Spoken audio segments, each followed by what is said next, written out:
I'm telling them, sabi kasi ngayon, that they are the protector of the people. And that itong free expression, itong the right to be on the opposite side is always protected by the Constitution. And the right of information, importante yung information Saan na naman ang pera namin?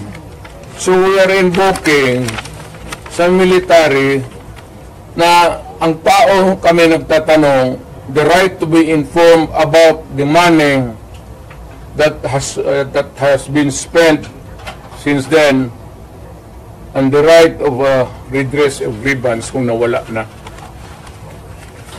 Kagaya nito, PhilHealth, contribution namin ito sa individual Kayo, wala hindi sa PhilHealth.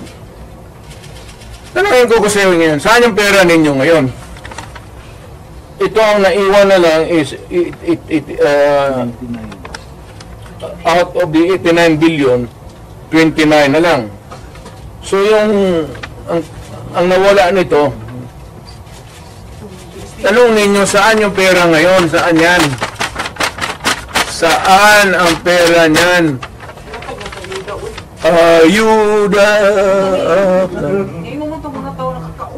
Hindi mo man ibigayan sa tao kasi ginakuha yan sa bulsa natin para sa kung magkasakit tayo.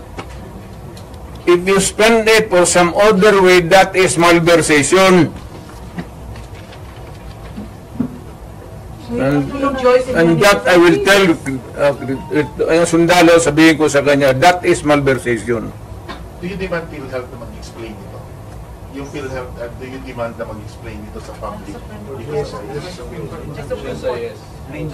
Mag-explain ako sa public?